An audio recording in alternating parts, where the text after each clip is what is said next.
Mr. Ambassador, in your expose, you said that the North Macedonia and the Western Balkans are among the priorities of the Belgian presidency with the EU.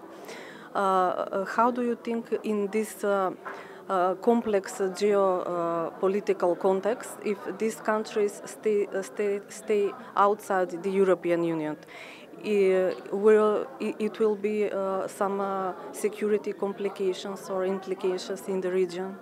Well, I think that you said the parameters of the question very well. Indeed, it is a strategic question, integration of the Western Balkans within the EU. So it's a question not whether we like it or not. It's just a question that we need it.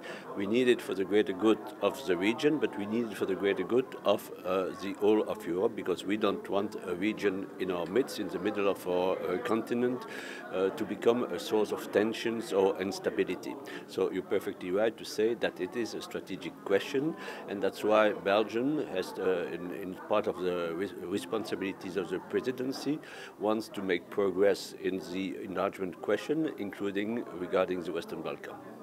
And how you are a current president of the EU, how will you accomplish that?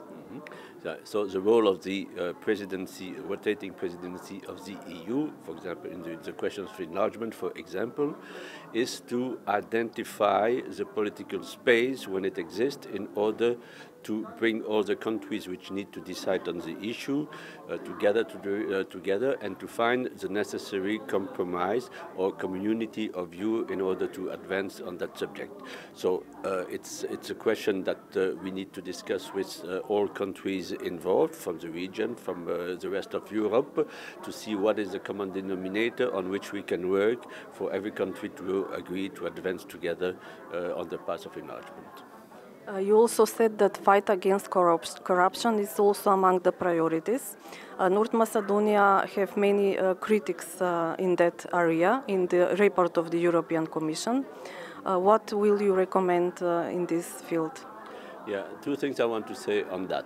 Fight against corruption is certainly an important topic and an important aspect of EU accession, but we don't say that because we think that it's morally a good thing, or it's certainly a good thing morally not to be corrupted, but because we are convinced that it's thanks to rule of law, fight against corruption, that you can bring to the citizen of the country the full benefits of being a member of the EU. That's the first thing. The second thing I want to say is that corruption is not something particular to the Western Balkans, to North Macedonia in particular. That's something that exists in Belgium as well.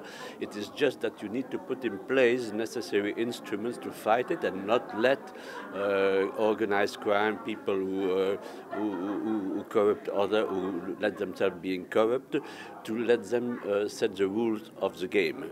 We want the rule of law to remain on top of what we do, and that's why it's important to fight corruption. 2024 is election year, as well as in North Macedonia, as well as in EU, European Parliament, European Commission, also in the United States. Will it be maybe any implications for the European integration of the Western Balkans, considering the election year? Well, election year in North Macedonia, in Europe, but guess what? Election year in Belgium as well. In June in Belgium, we will also elect a new parliament. We will have a new government after that.